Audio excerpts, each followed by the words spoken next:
Salut, salut. Violence conjugale, les solutions. Quelles solutions envisager quand vous êtes victime des violences conjugales? Alors considérez tout d'abord que le fait d'être chrétien ne suffit pas. Le fait d'être chrétien ne suffit pas.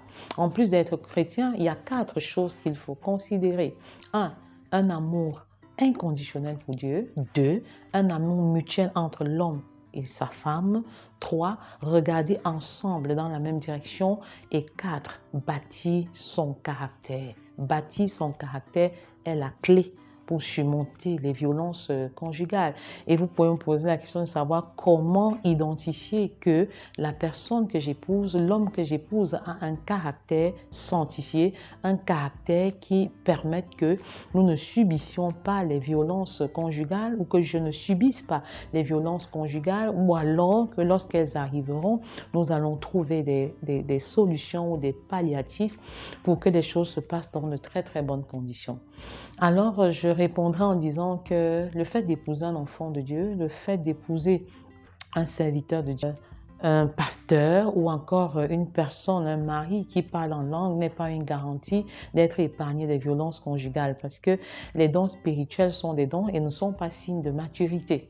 Alors si vous voulez être mature, vous devez vous investir à bâtir votre caractère. Et il peut arriver que certains serviteurs de Dieu n'aient même jamais rencontré Jésus comme sauveur et Seigneur. Donc, quelles sont les balises qui peuvent vous orienter? 1. Retenez et notez que, en plus d'être enfant de Dieu, épousez un homme qui craint l'Éternel, un homme qui a la crainte de l'Éternel. Regardez également si la personne que vous épousez, le mari que vous allez épouser, est un homme qui est un leader disposé à servir comme Christ a aimé et diriger l'Église. Rassurez-vous que ce sera un chef qui va déléguer les responsabilités sans pour autant les abandonner. Prenez soin de cette dimension-là de manière particulière et rassurez-vous également que c'est un leader qui va œuvrer à fructifier vos dons, à fructifier vos talents, tels que l'appel de Dieu dans votre vie en tant que femme se réalisera. Rassurez-vous également que, alors dans une perspective future, il va s'atteler à vous garantir une sécurité financière et il va veiller à ce que le couple accomplisse les objectifs de Dieu dans votre vie. Ce travail se fait dans les fiançailles, avant le mariage et non à l'intérieur. Donc le christianisme n'est pas un saut aveugle dans le vide, parce que lorsque le christianisme proscrit le divorce, lorsque le christianisme s'inscrit en faux contre le divorce, c'est pour protéger la relation conjugale, c'est pour protéger la femme qui va être sans ride, sans tache à la venue du Seigneur Jésus-Christ.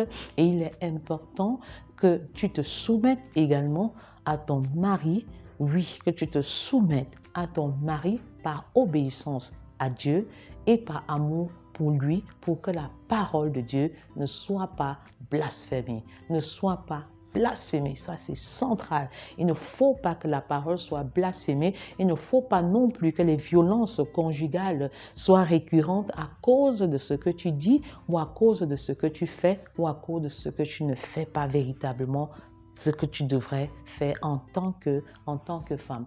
Alors, c'est important de le souligner. Pourquoi? Parce que si Dieu est pour toi, qui sera contre toi? Laisse ce que les gens peuvent dire et penser de toi et sois plutôt focalisé sur ce que Dieu dit et pense de toi et les choses pourront être différentes.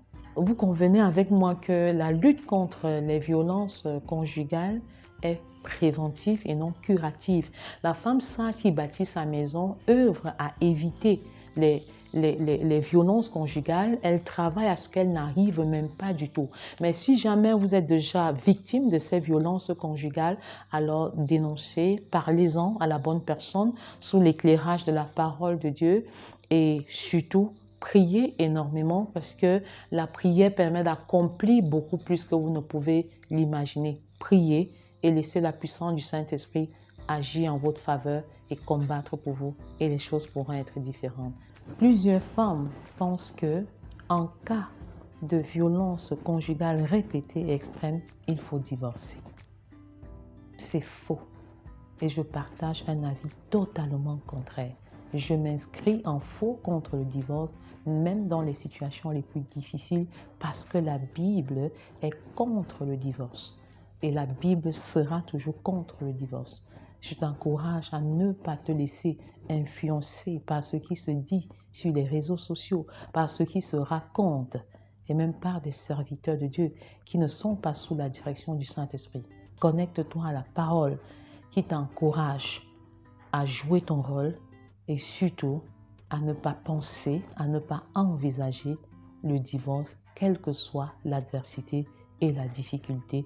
Et le Seigneur te viendra en secours et tu sortiras victorieuse par le sang de l'agneau qui a coulé à Golgotha.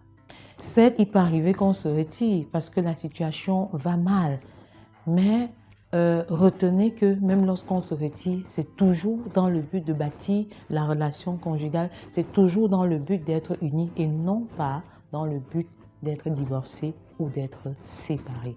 Non au divorce, même dans les violences conjugales. Non au divorce, même victime des violences conjugales. Femme, tu n'as pas le droit de divorcer à cause des violences conjugales. Le fait de divorcer signifie que tu t'opposes à Dieu. Et si Dieu est contre toi, qui sera pour toi? Choisis de ne pas divorcer et tu seras béni. Sois béni au nom de Jésus. Amen. Alors abonnez-vous, activez la cloche de notification, laissez un commentaire, partagez pour restaurer une vie, une famille dans le but d'impacter une nation, le monde entier. Soyez bénis.